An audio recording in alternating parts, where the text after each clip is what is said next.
Boa tarde para todos vocês que estão aqui presentes. É uma alegria, né, nesse nosso segundo programa.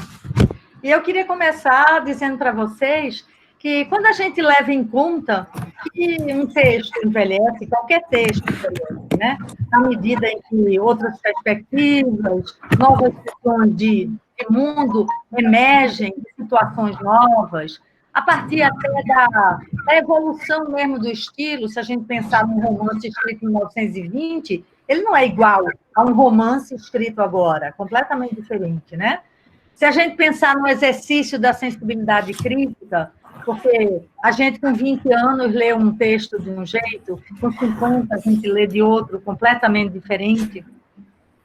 Se a gente pensar na noção dos cânones, se a gente considerar tudo isso, a gente pode ver, ainda assim, como é atual o texto de Osman Lins. É impressionantemente atual, né?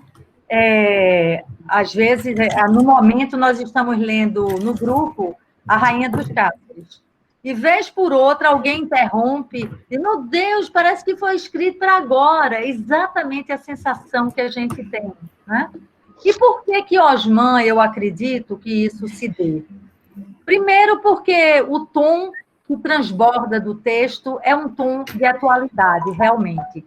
E segunda coisa, e talvez a mais importante, é porque o texto de Lins é sempre ainda um texto a ser desvendado. É sempre um texto ainda a ser lido a fundo, parece que não se esgota, né? Parece que nunca se acaba de esgotar assim, os significados que ele carrega, né? Bom, hoje nós temos aqui dois convidados, o Fernando e a Vanessa, ambos ligados de algum modo à UNB. Não são professores de lá, mas fizeram seus trabalhos de pós-graduação na UNB, e eles vão falar sobre suas leituras do conto barroco, né? Então, eu passo a palavra para Cássio. Eu ia dizer que por isso, senão o que eu disse não teria sentido. É que esse texto, o texto barroco, o conto barroco, é um texto extremamente instigante.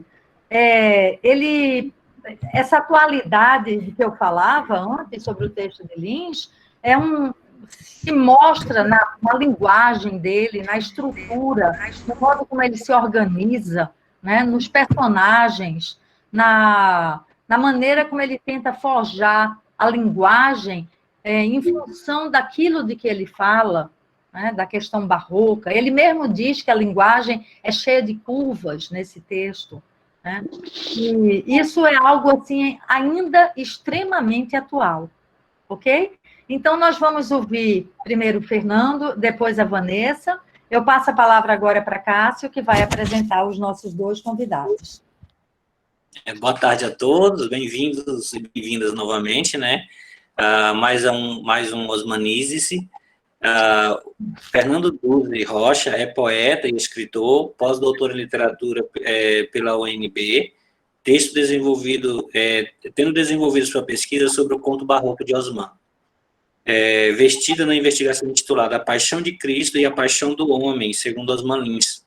É autor do livro Problema da Verdade, Literatura e Direito. Tem capítulos de livros e artigos publicados sobre Osman Lins.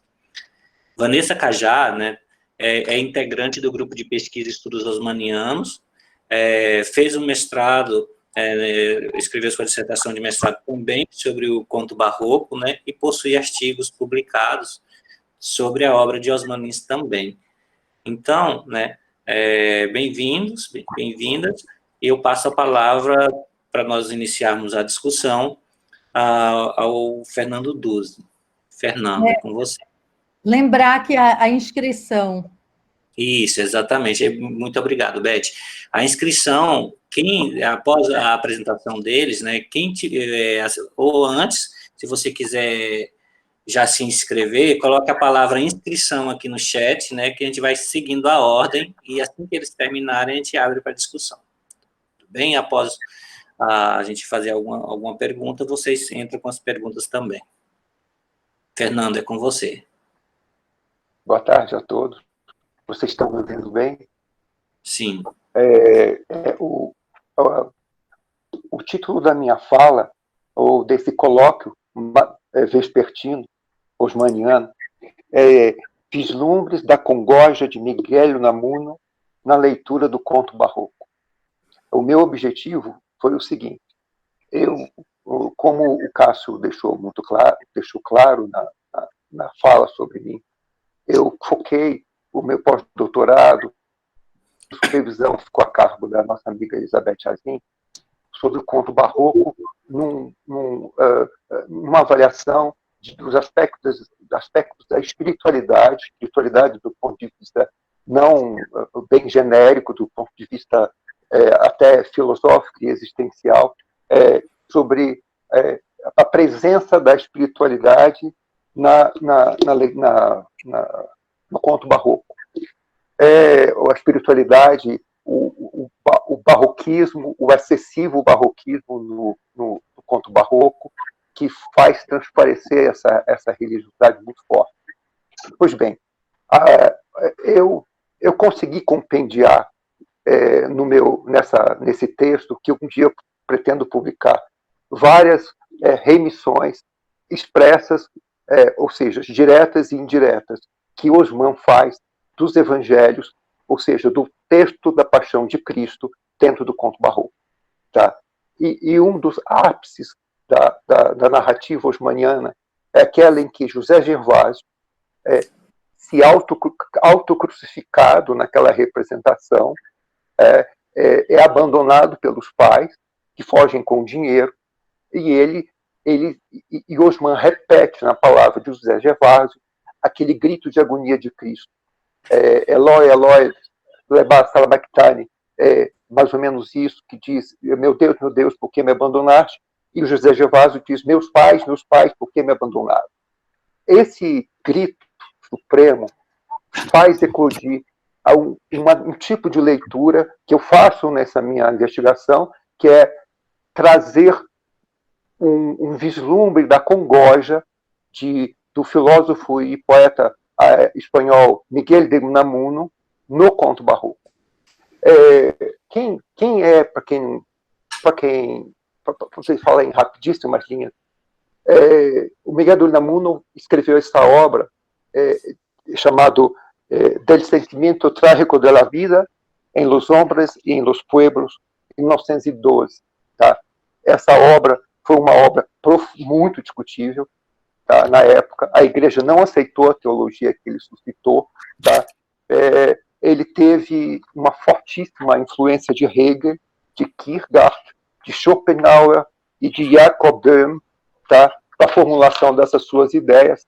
E essa ideia, basicamente, é o sentimento trágico da vida, que é como uma profunda experiência existencial, pois a experiência da morte é a experiência da existência humana.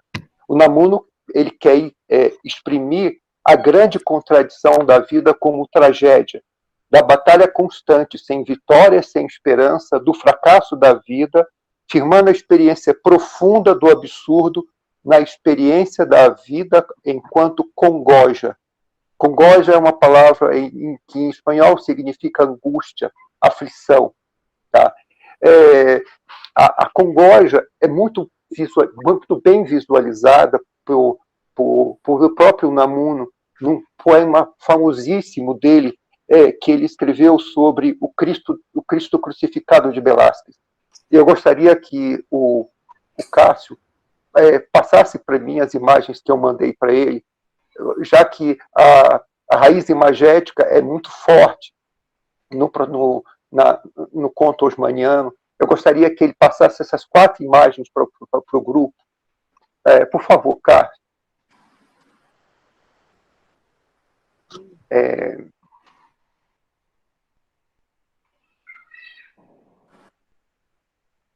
Conseguiu, Cássio? Vocês estão conseguindo ver aí? Estamos vendo sim, Cássio. Sim. Estão vendo? Quem não está vendo sou eu. Qual o primeiro que a gente está passando aí é o o próprio Cristo crucificado de Velázquez, Isso. que é uma obra suprema do barroco espanhol, tá? E essa imagem, bem como as imagens comoventes dos crucifixos espanhóis, o Unamuno soube incorporar como uma a expressão imagética máxima desse sentimento da congoja. Você pode passar uma segunda imagem? Sim, o do Cristo em luz, já está. Qual que eu não estou vendo a imagem, eu não quero isso. Que está olhando Cristo crucificado. Essa já é uma imagem bem mais avançada, já é do Salvador Dalí, mas eu gostaria que vocês verificassem a dramaticidade, o aspecto agônico da imagem, que Dalí também, como um espanhol ao extremo, soube preservar essa mesma conotação. Você poderia passar a seguinte? Próximo é o Cristo dançarino. Esse aí foi uma imagem que se descobriu há poucos anos, que era de Aleijadinho, e eu trago essa imagem na minha pesquisa, porque ela é muito importante, já que ela foi datada, a autenticidade foi datada há pouco tempo. Essa imagem, ela, como nenhuma outra de Aleijadinho, mostra os aspectos anatômicos do sofrimento, e vocês reparam que o panuelo, que é aquele pano que cobre as partes íntimas de Cristo, aí são muito pequenos, tá? Diferentemente de outras imagens do próprio Aleijadinho. Tá? Vamos passar para a última imagem, por favor. Já está nela. Essa última imagem, aí eu já vou para um pintor considerado neobarroco, que é o italiano Roberto Ferri, tá? Cuja dramaticidade de cena diz muito para mim, diz muito para o que eu quero trazer nessa primeira observação, tá? Que é como a congoja se expressa na raiz imagética. E essa expressão da congoja na raiz imagética me fez... essa história que a Beth está falando, da gente fazer uma constante releitura dos textos, né, dos textos usmanianos, me faz reportar a um autor catalão. Eu consegui o livro dele recentemente, Eugênio Dors, Del Barroco, uma obra de 1948. Ela veio toda em frangalhos para mim, mas eu consegui colar algumas coisas. E ele falou uma coisa muito importante, tá? Que o barroco é vitalista, o barroco é libertino, o barroco exprime esse estado de abandono e veneração diante de uma força. Então, vocês reparem a questão do vitalismo, a vitalidade da expressão, da agonia, que vem desde o Velázquez até chegar no Roberto Ferri, passando pelo nosso Aleijadinho, pelo contorcionismo do Cristo chamado bailarino, e pela expressão surrealista de Salvador Dalí. Há uma outra afirmação do Eugênio Dors que é muito importante para poder explicar a congoja. Ele diz que o INRI, aquela expressão, até aquela tabuleta na cruz de Cristo, o INRI do absurdo, para ele, é o significado da paixão de Cristo.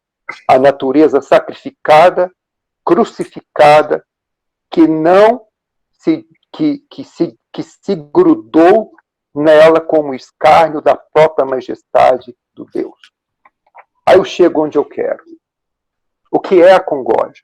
A congoja, enquanto sentimento de expressão, de aflição, do sentimento extremo de sofrimento, fez surgir a chamada teologia da aflição de Deus. O Unamuno, de uma maneira muito controvertida, diz o seguinte: diz que Deus sofre, pois o mundo real sofre. Deus experimenta a substância da realidade, portanto, ele sofre. É uma ilusão a gente acreditar, com base na teologia natural, a teologia tradicional, que eles reconheçam Deus como um ente perfeitíssimo, aquele que não sofre, que é impassível. Não. Deus sofre. Tá? E nessa teologia, ele, como padecente, Deus espera pela nossa compaixão, da mesma forma que ele se compadece de nós. Então, é uma paixão recíproca. Tá? Essa paixão recíproca, segundo ele, revela a mais íntima, é a revelação mais íntima do cosmos e dos arcanos. A revelação da vinda do Deus que se fez homem, que sofreu, que morreu, que ressuscitou. Não, segundo ele, não só nós precisamos da compaixão divina, como Deus precisa da compaixão humana. E essa necessidade recíproca é que gera o processo de libertação. Daí talvez seja o grande absurdo que muitos teólogos não aceitam em Unamuno, é que ele diz que a dor gera o processo de autoconhecimento, e o processo de autoconhecimento gera o processo de libertação. Portanto, a libertação ocorre na consciência e, com isso, o próprio Deus se liberta. Então, quando nós nos compadecemos de Deus, nós libertamos Deus. É isso. Tá? Pois bem, as críticas são várias, são contundentes, apesar dele ter sido muito influente em outros filósofos, outros teólogos luteranos nesse aspecto. A Igreja Católica refutou fortemente o que ele disse. Só que eu preciso, porque ele estaria levantando um mundo necrófilo, tá? Que se baseia exclusivamente na estagnação da morte. Pois bem, por que eu estou falando tudo isso? Onde a congoja entra na interpretação do conto barroco? Eu consegui mostrar os rastros. Eu acho que os rastros não estão só apenas naquela expressão que volta, que faz remissão ao Evangelho, como a força figural é muito importante nessas imagens que eu passei para vocês. Nessa interpretação, quero chamar por fim, para terminar a nossa conversa, ou para menos começá-la, eu quero chamar a atenção para dois aspectos finais. Tá? Primeiro, que essa congoja, essa expressão de sofrimento, o sofrimento eterno de Deus que suplanta o nosso, e a gente se compadece de Deus, Deus se compadece da gente, esse processo de mútua libertação, mesmo que você não tenha, por trás de tudo isso, não faça uma leitura religiosa do conto, e eu não estou fazendo leitura religiosa, estou fazendo leitura estética, tá?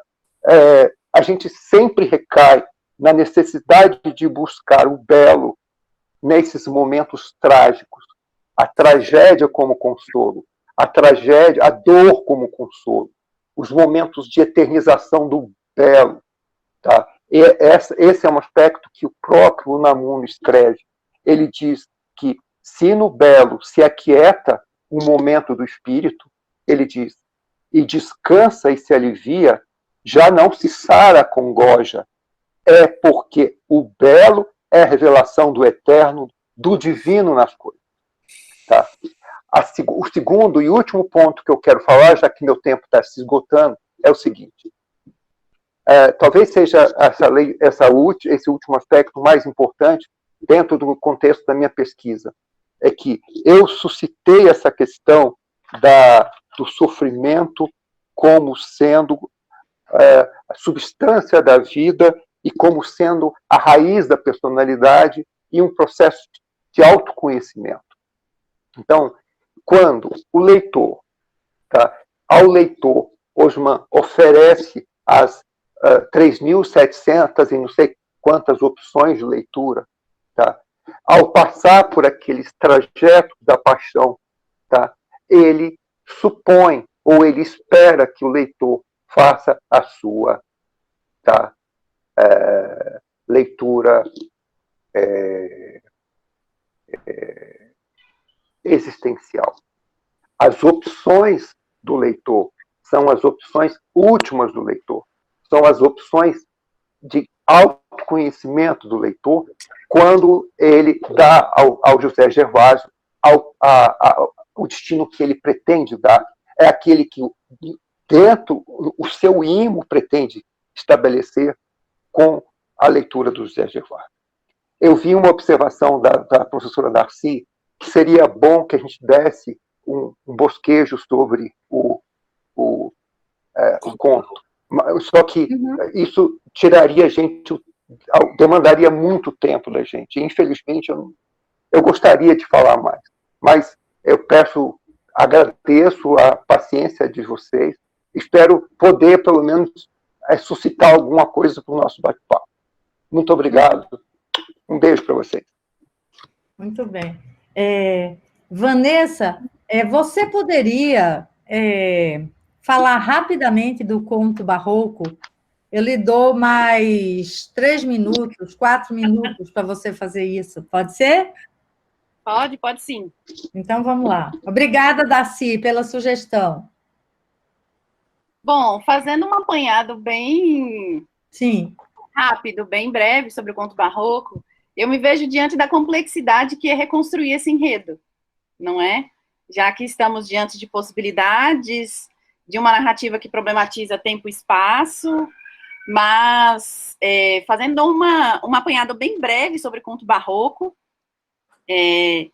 eu percebo que é uma narrativa de um homem, de um capataz, que se dispõe a matar José Gervásio e encontra uma mulher que é uma ex-amante desse José, e eles vivem toda uma relação de desejo, suborno, e ao final, diante das muitas possibilidades de matar a negra, matar o homem, matar o pai de José Gervásio, a gente se depara com uma narrativa de perseguição, de morte, de cunho religioso, de cunho barroco também. Acho que é isso. Se Duzi quiser complementar. Tá ótimo, Vanessa. Perfeito. Você foi perfeito. Talvez fosse interessante dizer para quem não conhece o texto, né, que o texto é montado em cima de alternativas. Não existe um texto único. É um texto que se constrói assim, tal coisa, ou tal coisa, ou tal coisa. São 3 enredos diferentes, né? Que correspondem a 3 cidades de Minas Gerais, né? Quer dizer, o 3 corresponde, porque tem 3 cidades, tem 3 situações, e como o próprio Fernando falou, alguém calculou, em termos de arranjo e combinação, quantas histórias poderiam ser, dá 4.000 e não sei quantas. Isso. Poderia ter essa quantidade de histórias aí, com essas alternativas. Pronto, Nessa, não vou lhe interromper mais. Bem, sobre a minha leitura de conto barroco, a unidade tripartita, eu percebo que conto barroco me chama a atenção porque esta narrativa não só problematiza, mas desafia os limites entre texto escrito e imagem. Primeiro porque o texto começa com uma descrição, é assim que somos recebidos. E o vestido da personagem, da negra, ele é descrito. O texto começa com: seu vestido é velho e suntuoso, e é feita uma descrição do vestido da negra. No meu ponto de vista, isso representa um olhar para a imagem que tinha Osman. Eu percebo que não só em conto barroco, não só em Nova Novena, eu percebo que o olhar de Osman Lins para a imagem se concretiza ao longo da obra dele, sobretudo pós-Nova Novena. Quantos exemplos de um olhar para a imagem temos em Avaluvara, temos na Rainha, mas aqui, meu objeto de pesquisa, eu percebo que mais do que ter um olhar para a imagem, eu percebo que o Osman faz um apelo para a arte plástica, para uma escultura, para uma pintura, para um quadro que está na parede. Recentemente, fazendo uma releitura do conto barroco, preparando aqui as minhas anotações para este Osmanize-se, né, nossa segunda edição, eu fiz algumas anotações que até comprovam o que Beth falou sobre a inesgotabilidade do texto de Osman. Eu não sei se todos aqui já me conheciam ou sabem, boa parte sim, mas quando eu estava fazendo a minha pesquisa de mestrado sobre o conto barroco, eu fui a essas 3 cidades mineiras. Na verdade, fui até um pouquinho mais, conheci São João del Rei, conheci Mariana, e isso me ajudou muito a compreender de forma ainda mais aprofundada o texto. Fazer essa visita me fez não só confirmar uma inquietação que eu tinha, mas várias, né, inquietações, na verdade. Mas essa visita trouxe para mim a problematização do espaço e como o espaço interfere na narrativa de Osman. Não exatamente como um espelho, assim, metaforicamente falando, mas não exatamente como um retrato fiel, e a gente sabe que biografia e literatura osmaniana estão muito próximas. É difícil de separar.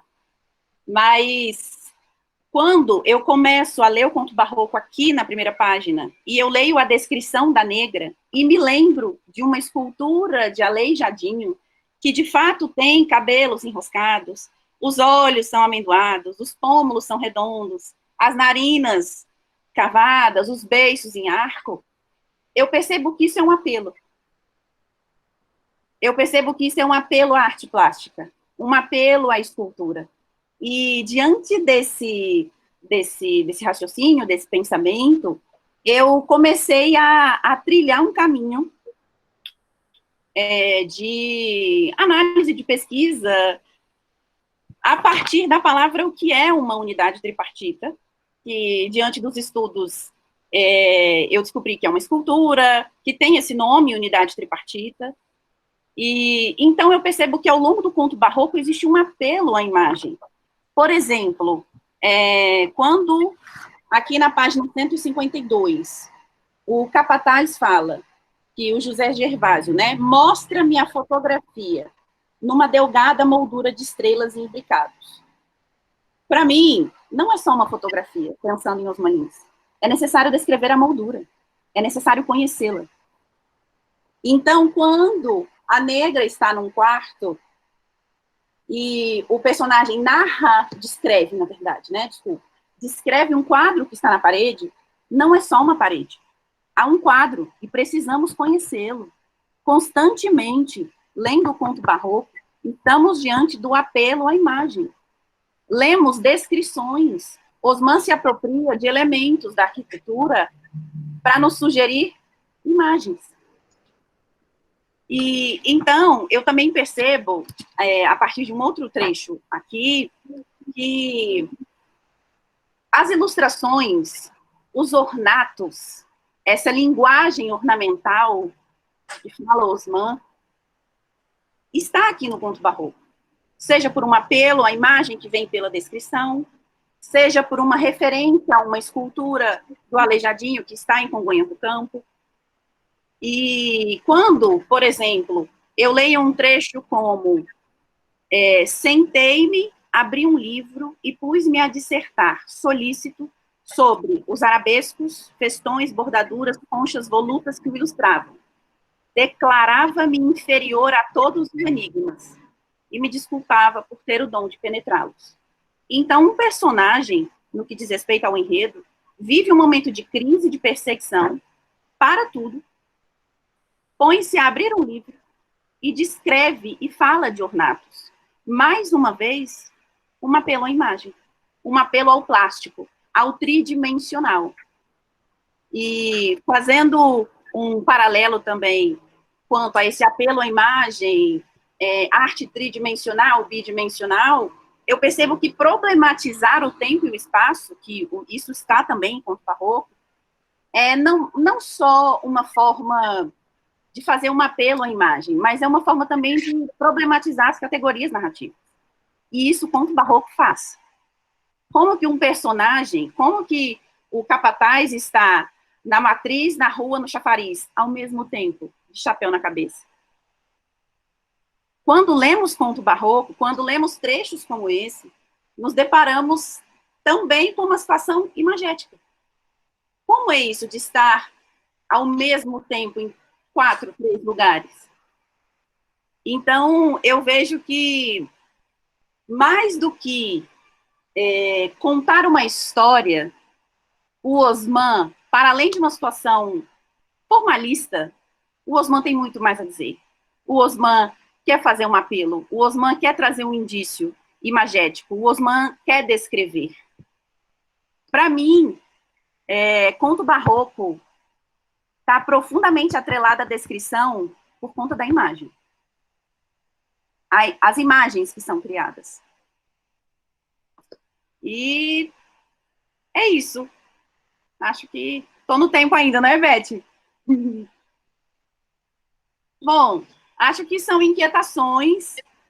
Estou disposta a ouvi-los e vai ser maravilhoso fazermos uma troca aí. Muito obrigada, Vanessa, a Fernando. Eu queria comentar com vocês que eu acho que ficou muito visível para vocês, né, diante dessa apresentação dos dois, da diversidade de modos de ver um texto, embora tenham algo em comum também, né? Mas são visões diferentes e que reforça aquilo que eu disse no início, né? E esses modos de ver terminam por revelar mais os leitores, revelam eles próprios, né? As escolhas que eles fazem, o que é que eles veem em cada texto, e deixa claro para a gente também o que a gente sempre soube, que um texto tanto é mais literário, quanto mais significados ele carrega, quanto mais leituras ele dá margem a, né? Isso é bem óbvio. Então, se no programa passado nós tivemos um mesmo tema, tanto que uma pergunta que eu fazia para um podia ser respondido pelo outro tranquilamente, porque falavam da mesma coisa, hoje nós temos 2 temas em torno de um único conto, né? E eu acho que também isso nos fala do quanto o leitor de Osman não pode jamais ser um leitor passivo, né? É um leitor que tem que partir para buscar, para ir atrás das coisas. Veja que Vanessa chegou aí para as cidades de Minas, para ver, checar, olhar o chafariz, olhar a praça de não sei de onde, perceber o espaço, né, se sentir dentro do espaço. É um autor que exige do leitor alguma coisa muito forte, né, uma busca incessante. Bom, então, eu passo agora para falar com o Fernando. É um texto, a pesquisa de Fernando é extremamente densa, filosófica, né, voltada para o lado estético do texto, e, nesse sentido, veja como se acopla com o que Vanessa falou, embora ela tenha falado de coisa totalmente diferente, mas há em comum entre os dois a questão do estético, né? Bom, Fernando, no seu caso, especificamente, pelo menos na sua apresentação, você nos mostra todo um lado do Unamuno, né? Mas eu gostaria muito de ver, se possível, você contextualizar isso em conto barroco. Como é que tudo isso que você vê ganha um significado dentro desse conto, né? Afinal de contas, é um texto barroco, é um texto que começa ele dizendo que sobe uma alameda, sei lá, cheia de cristos, de apóstolos, né? É quase como se ele tivesse que falar de repente nisso. Quer dizer, que relação tem o fato de uma das alternativas, múltiplas alternativas, cair justamente em cima desse que era sempre sacrificado, que era sempre imolado, como ele diz, né? Tem a ver com todo um contexto do conto, né? certo? Eu queria que você falasse um pouco, que você trouxesse um pouco da sua pesquisa para o próprio texto de Osman. Como que você contextualiza isso? Ok? E queria lembrar para você também algo que, durante a sua fala, me ocorreu, que Nietzsche dizia que a tragédia é a mais extraordinária, mais plena, né, das realizações estéticas do homem, né? E isso eu acho que tem muito a ver com tudo isso que você falou para a gente.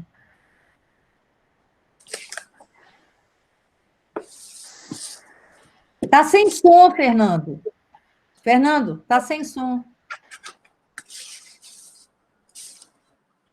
E agora? Eu estou com som. Agora. Tá. Eu queria dizer o seguinte. Eu acho que é importante também, antes de contextualizar, contar para as pessoas um fato significativo dentro dos textos que se intercalam alternativamente na narrativa. Quando eu falo do ápice, à medida que o Osman vai rasgando as cortinas do texto, os véus do texto, o leitor descobre, tá, que José Gervásio era explorado pelos pais nessa representação da crucificação de Cristo no interior do Nordeste. Tá? E o sofrimento pelo qual ele passa, o sofrimento sublime, foi de ter sido abandonado pelos pais na cruz, os pais terem roubado o dinheiro todo dele, tá? E ele ficou por lá. Anos depois, o narrador, que na verdade é o algoz, o assassino, pergunta a ele se ele havia perdoado os pais. Você se lembra disso? Ele diz que perdoava os pais. Tá? Sim, sim. Até nesse aspecto, você repara o quanto que o processo de humanização da divindade, que eu acho que esse é o aspecto da tragédia, da dor, da congoja, que para mim fica o tempo inteiro impregnada tanto no narrador como nos protagonistas do texto, é como essa tragédia consigna na alma dos protagonistas a necessidade de superação de si mesmo, tá? A necessidade de conhecer a fundo aquilo que não pôde conhecer, a própria verdade. Tá? Então, o ponto crucial você tem toda a razão. Eu toco muito nesse assunto na pesquisa. Eu me reporto muito a Nietzsche e me reporto muitíssimo ao jogo de um Cristo apolíneo, que é o Cristo, você se lembra disso? Que é o Cristo do Velázquez, e um Cristo dionisíaco, que é o Cristo bailarino do Aleijadinho. Tá? Então, até essa contraposição de Dionísio, né? Eu gosto de chamar, quero chamar atenção para isso, para tentar reconfigurar tudo que eu disse na constância da dor como motivação da tragédia e como processo de individuação, processo de autoconhecimento, que é a porta que as opções geram para o leitor. Eu acho que eu fui claro, Pérez, do que eu queria te falar. Sim. Tá, então tá bom. Vanessa vai falar alguma coisa? Não, Cássio, é você agora e com Vanessa. Vanessa, eu gostaria de fazer umas pontuações que sempre me instigam no texto do Osman Lins, principalmente em 990, essa questão dos ornamentos, né, que ele coloca de uma forma tão, assim, para o primeiro leitor, fica como se fosse algo vago. Será que isso aqui faz parte mesmo do texto que está vindo na sequência? Ou quando você é um leitor bem mais profundo da obra dele, você percebe a imensidão de significados que aquilo traz para o texto seguinte. E aí, nessa delimitação de espaço que ele faz no conto barroco, onde ele coloca diversos elementos que vai delimitando esses espaços, esses ornamentos que ele utiliza, por exemplo, quando você cita o caso da moldura, né, que está junto com a imagem, ela amplia esse sentido, né? Mas por que você acha que o Osman Lins ele faz isso, né?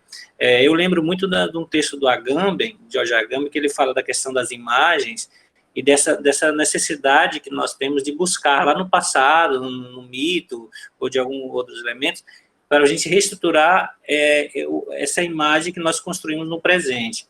Você acha que o Osman Lins, ao ligar, né, ao criar esses ornamentos, na verdade, ele está buscando uma ligação com algo macro em relação a esse espaço delimitado?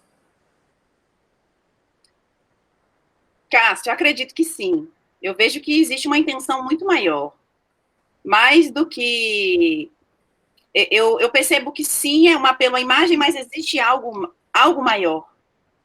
O ornato da linguagem é uma preocupação, é uma ocupação do Osman.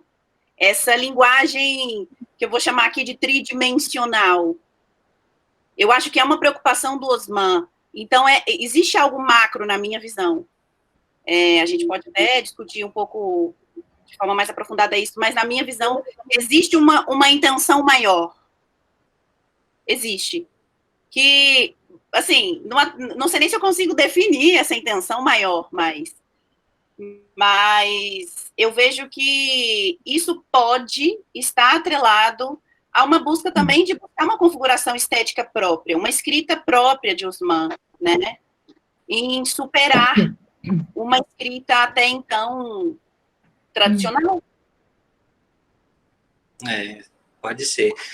Quando você fala das imagens, né, lá no retábulo também cada mistério tem um quadro desenhado lá dentro, né, além dos ornamentos que vem ilustrando cada mistério.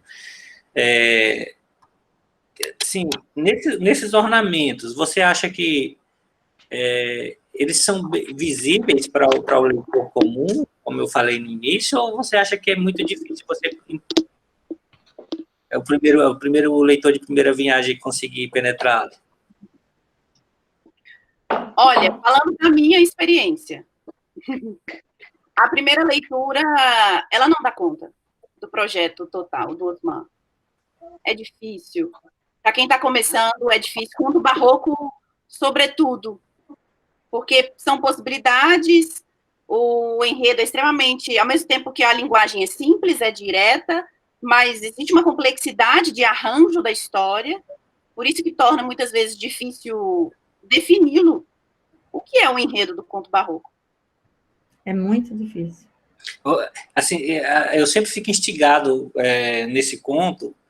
Será por que o Osman Lins colocou ele como sexto?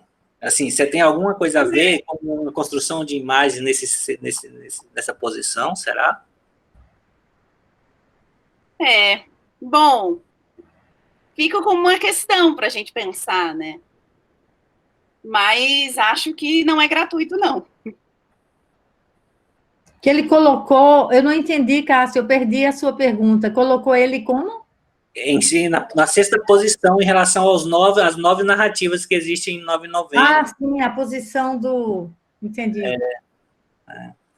Assim, e como ele denomina de conto barroco, e o livro inteiro está carregado de ornamentos, né? Então, e a imagem, parece que nesse conto a imagem fica tão forte, como o Fernando Duzzi colocou, essa imagem que o Duzzi fala do existencial, como formação em busca de si próprio, né? E aí parece que essa procura do eu, ou do belo, né, é muito mais forte nessa narrativa. Inclusive, essa busca pela imagem a que Vanessa se refere, eu acho que ela é tão forte que ele extrapola a realidade diegética. Ele vai para o onírico, não é, sim, Vanessa? Sim. Lembra? Você quer falar um pouco disso, dos sonhos de que ele fala? Que também, sim, são, assim, extremamente imagéticos. Extremamente. No momento em que eu estava relendo o conto barroco, eu até anotei, caramba, quantos quantos símbolos. A irmã morde um caju vermelho, e aí o macaco come o rato. Então são símbolos, são metáforas. Eu percebo que é um apelo imagético tão grande que até para o sonho, para a memória, o Osman faz esse apelo. Então, eu percebo que o Osman não deixa por menos nesse projeto de transgredir esse limite dessa palavra. Porque, assim, na minha leitura, o conto barroco é uma produção literária tridimensional. E eu falo disso na minha dissertação. Mas é uma arte tridimensional. Não só porque faz referência, não só porque está transposta à escultura do Max Biel, a tripartita, mas pelo texto. É pelo texto que eu digo. É o texto que me permite dizer que o conto barroco, ele é uma transgressão, ele é uma superação narrativa.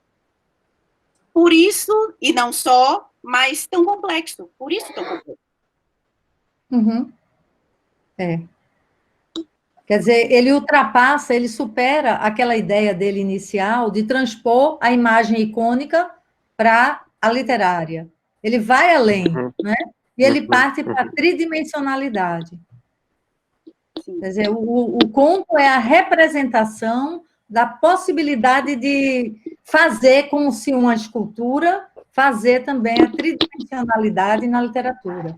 Então, é um autor que está sempre querendo ir além daquilo que ele é, né? O que se pode dizer que se traduz, assim, a meu ver, por aquilo que ele dizia, que era um respeito e um cuidado com o leitor dele. Ele achava que o leitor merecia sempre algo a mais, e não o comezinho, o normal, o cotidiano, que ele já estava acostumado a ver, a ler. É um autor que instiga o leitor, sempre. Né? E esse talvez seja um dos contos assim mais instigantes daí. Ele é alucinatório, eu diria, alucinatório esse texto, né? E se era para vir num lugar, Cássio, ele devia vir em nono, porque é 3 vezes 3, né? Pelo menos. Mas... Se bem que 6 é 3 vezes 2, não sei. Mas 3 vezes 3 seria mais condizente, né? É porque 6 é 9 de cabeça para baixo. Ou isso, né? Ele... Duzi quer falar, Duzi? Eu só quero pegar uma carona no que a Beth falou e no que a Vanessa acabou de falar. A unidade tripartita é aquela junção de triângulos, de pirâmides concêntricas, tá? Na minha interpretação, ou seja, na minha pesquisa, na minha investigação, eu fiz a leitura dessa escultura dentro de uma leitura trinitária. Eu fiz várias projeções de como Osman podia trazer a imagem da Trindade dentro do texto. Então, a Trindade vai acontecer entre o Gervásio como Cristo, o pai Gervásio, tá? E uma terceira pessoa, que na Trindade é o Espírito Santo, só que há uma série de investigações que podem ser consideradas aí. Tem um terceiro, que é o filho do Gervásio, que morreu, tem a mulher do Gervásio, a própria negra poderia ter uma outra investigação, uma outra triangulação dentro dessa unidade tripartita. Então, o que a Vanessa fala, a impossibilidade de se desvincular o conto barroco da escultura unidade tripartite comprova a tridimensionalidade que Osman conseguiu, como nenhum outro autor consegue. O que se assiste nesse conto é algo inédito. Ninguém na literatura, eu desafio, Gretchen, você também, eu desafio todo mundo, encontrar alguém que consiga fazer essa experiência com o leitor. É impressionante. A experiência autor-leitor é algo remexido profundamente na alma da gente. É uma experiência que vale a pena levar adiante. Quem não conhece, vale a pena ler. Eu não sei se eu já queria comentar alguma coisa antes da Vanessa.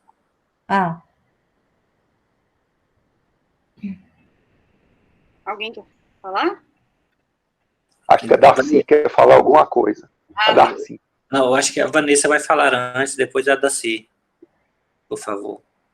Tá.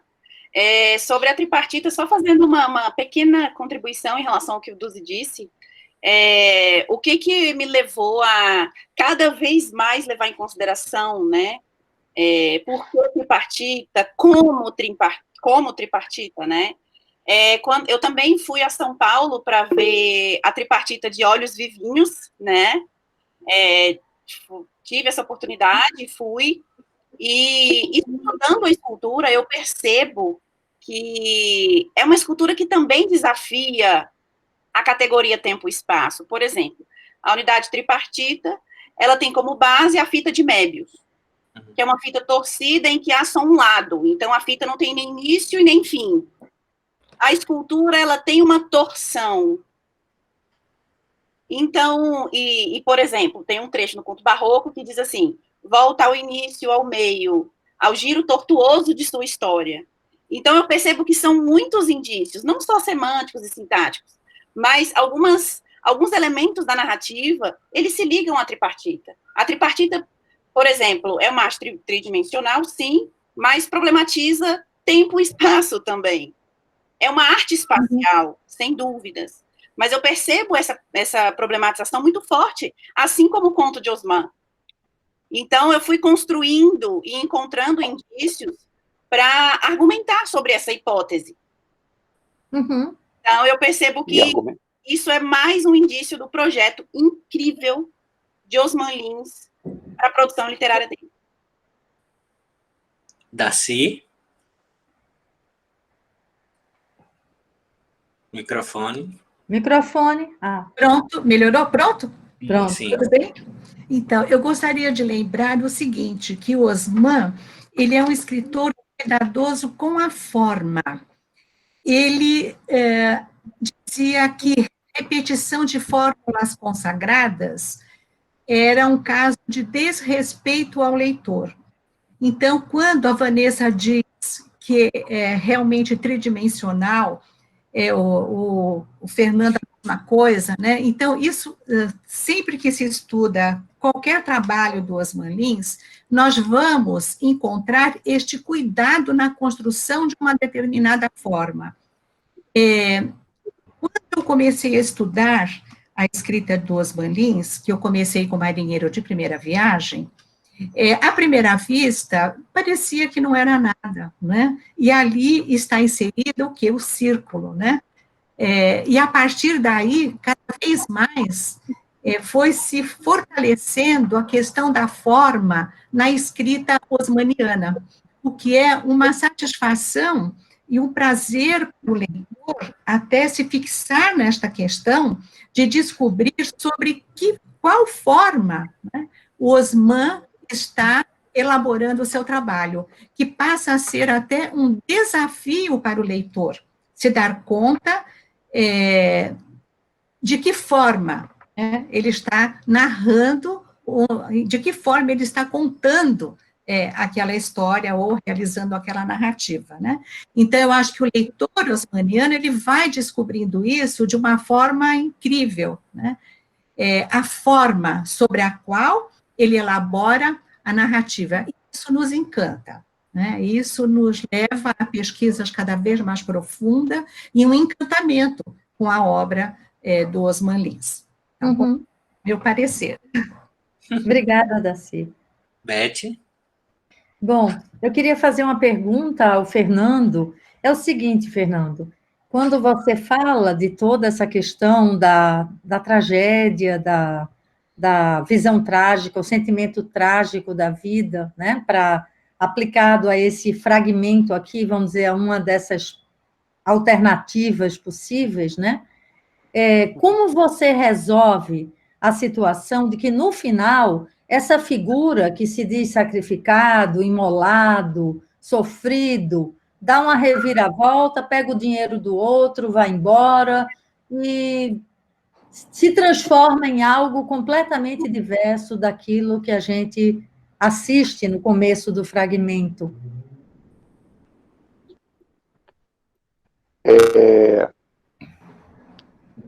Aí eu já vou fazer uma leitura existencialista, tá? Já não é uma leitura da Concórdia. Tá? Você sabe que em determinado momento da minha pesquisa, eu entro em algumas investigações, alguns coloridos de Sartre na obra de Osman. Tá? Então, ainda que esse final válido para o leitor de escapar ao próprio destino seja oferecido pelo autor, oferecido pelo Osman, isso não retira a validade da liberdade da pessoa. Então, em qualquer situação, a preservação da liberdade é o pressuposto do existencialismo. Então, assim, isso desfaz a tragédia? Desfaz o nó da tragédia, desfaz o nó da congoja. Aí o Osman fala assim, congoja, acabou, não quero congoja no meu sofrimento, Exato. eu quero me dar bem. Mas é uma opção válida, é uma opção de liberdade, é uma opção existencialista. Tá? Então, esse casamento eu faço mais para frente, você se lembra. Inclusive, eu revi bastante essa parte aí, estou levando essa história adiante para ver se eu consigo depois publicar, né, Beth? Eu estou fazendo a minha possível para levar adiante. Estou fazendo as perguntas para que você possa falar e as pessoas saberem mais um pouco, né, do seu trabalho. Mas você percebeu essa história. Essa história é, eu tenho a liberdade de negar a minha tragédia e mandar tudo a merda. Pronto, eu quero dinheiro e vou me dar bem na vida. E vai se dar bem, pronto, resolveu. E vou me dar bem na vida. E essa opção é válida, tanto quanto sofrer como morrer. Tá? É isso. Vanessa, ontem eu reli, naturalmente eu reli o Conto Barroco por conta do nosso encontro hoje, né? Já li tantas vezes, mas o Conto Barroco é assim, inapreensível. Para mim, é sempre uma novidade. E me dei conta de que a negra... Aliás, eu queria até depois perguntar à Ângela por que essa fixação... Osman tem a natividade, né, que ele chama a negra, tem aqui, que também a gente não sabe o nome, ele se refere como a negra sempre. Enfim, se teria algo que sustentasse, que explicasse isso... Mas, enfim, é por causa da questão biográfica que ainda está aqui na minha cabeça. Mas aí eu li que a negra tinha amarrada na cintura, eu acho que era na cintura, uma cordinha com um saguim. E eu fiquei me lembrando da gorda. Na hora que eu vi, eu me lembrei da gorda. Parece que é já o esboço da gorda que aparecerá com o gataco mais adiante, né? Quase como se ele tivesse pego daí do Conto Barroco. Você já tinha visto esse... Nunca tinha pensado, assim, isso nunca tinha me saltado aos olhos, não. Mas é muito interessante, Beth. Conto Barroco Nossa! E me chamou também muito a atenção a descrição dos vestidos, né? Porque cada vez ela está com um vestido. Tem um que é de girassóis num campo azul marinho, tem outro que tem... As ondas azuis. É uma coisa, assim, impressionante, né?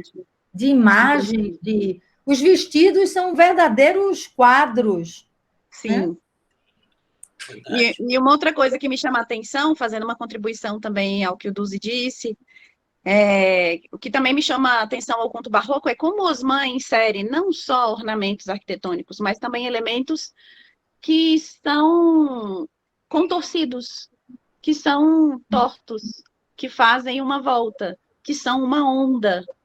Por exemplo, ele insere uma voluta, aquele ornamento arquitetônico que é quase que uma espiral, né? É mesmo, no final. É, uma espiral. Mas como esse giro tortuoso da história, usando as próprias palavras de Osman, esse giro tortuoso está em diversos níveis da narrativa. Semântico, sintático, imagético. Quase uma figura conceitual. Muito. Então, essa fixação pelo movimento, pelo torto, não torto no sentido de feio, mas pela volta, é uma forma de reforçar uma linguagem barroca, porque é um conto barroco. Não é só um texto em que uma escultura está transposta na minha visão. Existe um compromisso também em fazer um conto barroco, em construir uma narrativa literalmente barroca. E, então, isso também me chama a atenção, como o Osman lida com diversos, não compromissos, mas diversos projetos numa mesma narrativa. Intenções diversas num mesmo texto. Uhum. Ângela ia falar, Peti? Não sei. Não, Não. ela hoje não quer nada. Tá só a testinha ali, os olhos. Estou lhe vendo. Talvez para o público seja mais difícil porque por não conhecer o texto, mas se vocês quiserem fazer qualquer pergunta, a gente está quase em casa aqui. Isso aqui é uma reunião para incluir todo mundo, para que todo mundo, de certo modo, possa falar um pouco, possa aprender, possa descobrir, né? E não só mostrar a chave. Talvez vocês pensem, tem que mostrar que sei. Não tem. A gente está aqui para descobrir juntos.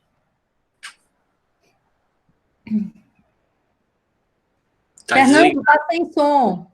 Tá, agora sim. Sim. Eu tive que, na redescoberta do Eugênio Dux, esse autor catalão, quando ele se detém sobre as características do classicismo e do barroco, que, aliás, ele não fala barroco, ele fala barroquismo. A gente não gosta de falar barroquismo, que é outra coisa, né, Beth? Mas tudo bem. Uhum. Ele chama atenção para uma coisa que explica musicalmente aquilo que eu e Vanessa queremos explicar tridimensionalmente. Ele diz o seguinte: o classicismo foi feito dentro do conceito do contraponto musical. O alto, o baixo, a finalização. O barroco é fuga, a música infinita, a música que não tem fim. Então vejo que as opções que o Osman, as milhares de opções que o Osman dão a ideia da infinitude, de nunca terminar a sinfonia que ele apresenta. É aquela fuga contínua. Você pode escolher o que você quiser, são milhares, tá? Então, essa formulação musical, tá, foi muito importante para mim, para eu compreender certas formulações estéticas. Tá? Não sei se para vocês isso faz algum sentido, mas para mim fez todo sentido. Nós temos aqui a Marta. É engraçado que você fala de música e provavelmente o nosso próximo encontro vai ser sobre música, não é? Bom. A Marta está aí, é o M aí, eu estou vendo que ela está aí. A Marta. Marta, você não quer falar alguma coisa sobre isso que o Fernando falou? Olha, eu não tenho domínio da obra, tá? Porque eu li assim muito rapidamente, mas a questão musical colocada pelo Fernando está muito correta, né? Porque num contraponto, realmente a melodia ela vai se sobrepondo, né? E ela dá uma sensação de infinidade, realmente. E vai indo, né? Então, acho que a definição... Não sei se tu tens conhecimento musical, Fernando. Tu já tem. E, inclusive, Bach, né? A obra de Bach é primordial nessa questão do barroco aí. Para mim, é o must, né? Para mim, não, para todos os músicos, né? E é bem isso aí, realmente. Eu não tive assim, a oportunidade de discutir isso aí, porque no mestrado e doutorado, mais no doutorado, eu li as obras, mas a gente não chegou a discutir nada em grupo. Com a Leni, a gente ficou muito voltado para o Valovara, né? Então, está sendo uma riqueza aqui. E também, ao mesmo tempo, uma motivação de retomada de tudo, porque o nosso grupo parou total, né? A gente estudou durante o doutorado, depois parou, assim, nunca se fez altas discussões osmanianas, assim, mas a tua colocação está muito correta, e realmente isso aí, né? Você me motivou para uma releitura do texto. Então vá à frente, você vai gostar. Tá certo. É um texto que tem ritmo, né? Um ritmo ternário. Pelo menos. Posso fazer uma pergunta? Carolina. Então, seria um contraponto a 3 vozes, né, Fernando? Um contraponto a 3 vozes. Perfeito, perfeito. Um contraponto trinitário. Isso. Carolina. Eu gostaria de agradecer aos dois pela apresentação, e a minha pergunta é ao Fernando, porque, Fernando, você diz que o processo de libertação, ele sugere, aos maninhos sugere que ele seria feito através desse autoconhecimento. Mas no texto desse conto, ele já fala alguma coisa do que ele vem a apresentar em Avalovara, quando só o silêncio, que é a morte, né, é a solução para essa angústia do humano. É a minha pergunta, obrigada.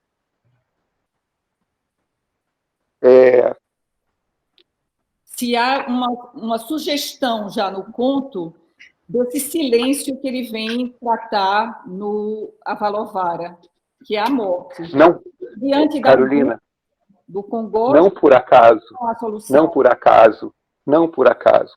Eu estava lendo agora um texto, um livro difícil, pequeniníssimo, chamado Teologia Mística, do pseudo Dionísio Areopagita. Tá? Ele foi um filósofo grego que pregava no Areópago, por isso que ele é chamado de Areopagita. No tempo de Paulo, a conversão dele é definida, é contada no Atos dos Apóstolos.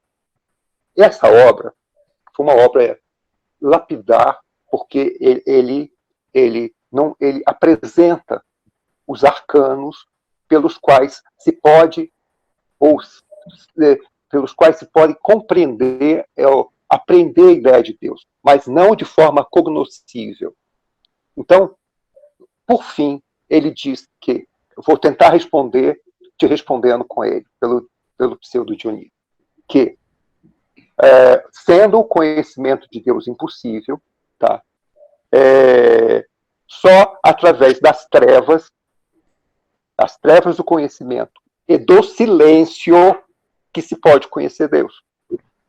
Então, o silêncio como opção é o silêncio que o autor, solução final para a miríades de soluções que podem dar o nó na cabeça do leitor, mas que acabam sendo uma forma de interiorização de todas aquelas opções como processo de autoconhecimento daquilo que não se tem conhecimento, daquilo que é impossível ter conhecimento, e que se não tem conhecimento a não ser pelo silêncio e pela treva da cognoscibilidade, impossível explicar. Tá? Então, essa impossibilidade de conhecimento, essa impossibilidade de expressão, acaba sendo decorrência do excesso de opção. Então, talvez uma das opções que a gente tem em tudo é não optar por nada, ficar calado e simplesmente ler as alternativas como alternativas e não construir nenhuma solução para a gente. Eu não sei se eu te respondo, sim, porque eu acabei aprofundando em questões muito difusas, tá? Mas desculpa ter tocado num assunto filosófico um pouco complexo, mas foi você que me deu a brecha, então Vá lá. Foi ótimo a Lins que trouxe tudo isso também, né? Com certeza, com certeza. Eu não sei se a Graça queria falar, ela levantou a mão. Tá sem som, Graça. Estou aqui. Agora. Na verdade, eu estou encantada de participar de discussões tão ricas, tão interessantes, e considerando que eu conheci o Osman Lins pessoalmente, fui aluna dele num outro século, né?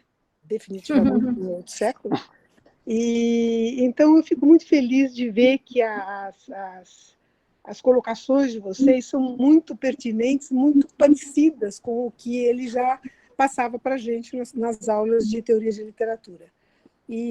Mas, enfim, eu não sou uma estudiosa de Osman Lins como vocês, apesar dele merecer todos os estudos do mundo, eu optei por um outro caminho, mas fico encantada de ter essa possibilidade de estar revendo o Osman pelos olhos de vocês, tantos anos depois.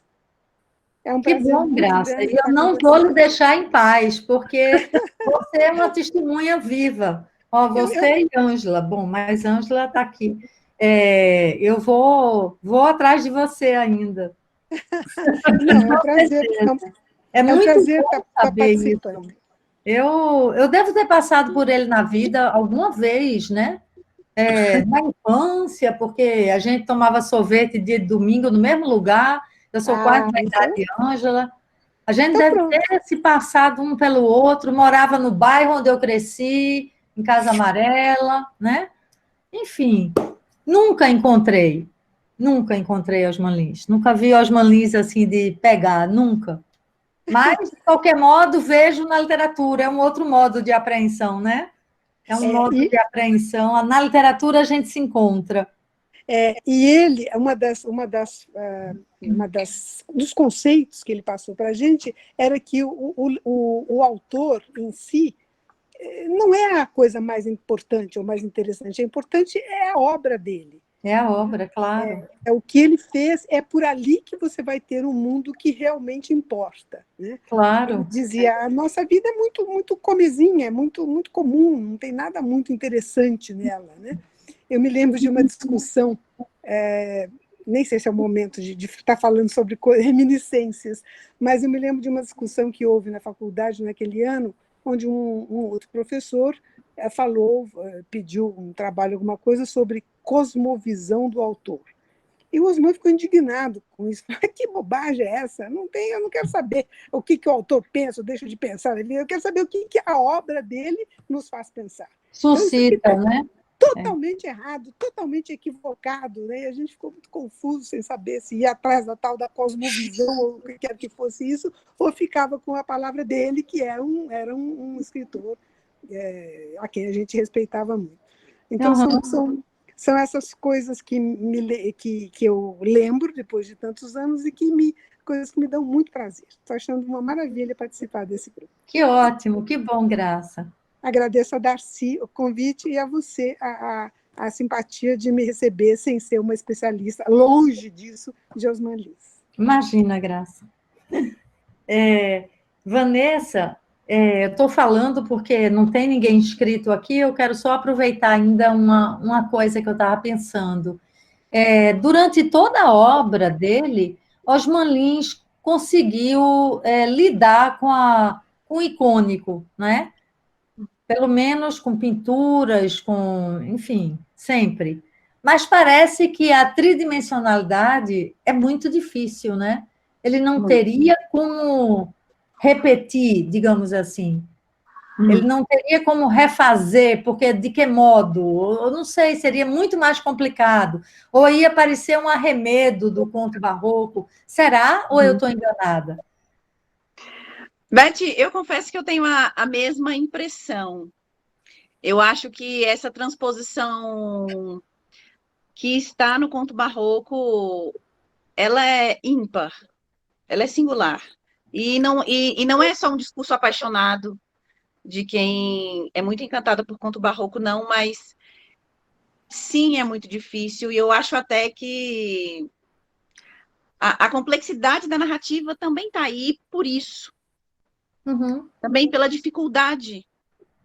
Como pegar como pegar a literatura e transformá-la numa arte espacial, com palavras, com texto, com histórias, com metáforas.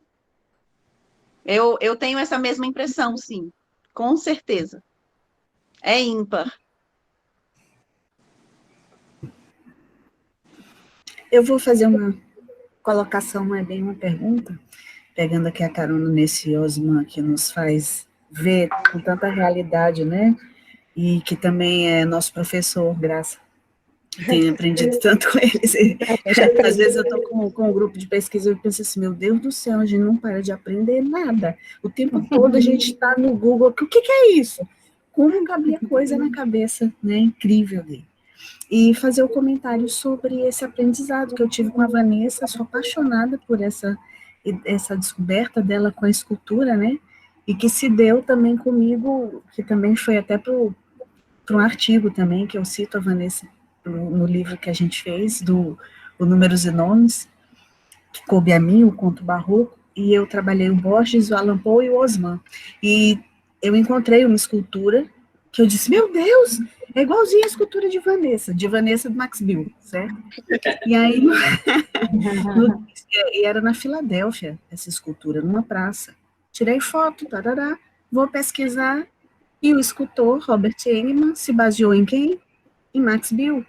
Quer dizer, através do canto barroco, aquilo se imprimiu na minha cabeça de aprender, né, a fazer também um reconhecimento da obra de arte. Isso é maravilhoso, que se dá também muito quando o Fernando coloca aqui as imagens, né, a gente lê por trás daquelas tintas também, as palavras do Osman, isso é muito, muito incrível.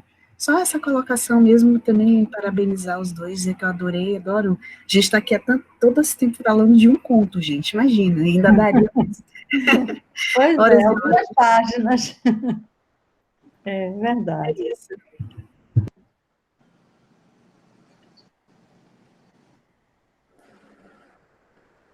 Bom, pelo jeito, chegamos ao final, né? Eu queria, antes de me despedir de vocês, dizer que, infelizmente, essa é a última reunião do ano, porque no dia 15, 16, por aí, o Cássio está indo para o sítio dos pais dele, é um lugar onde ele não vai ter esse acesso fácil, e a gente, então, vai dar um tempo. Na realidade, esse programa deveria ter começado no ano seguinte, no ano da vacina, mas eu não consegui esperar, a ansiedade foi muito grande e eu resolvi dar início já, né, para que ele já existisse. Quando a gente amanhecer em 2021, ele já é uma coisa que a gente sabe o que é. Bom, então, nós vamos recomeçar no dia 13, 13, não é, Ara? 13 de janeiro. Quarta-feira, de novo, voltamos para as 3 horas da tarde, ok? Isso.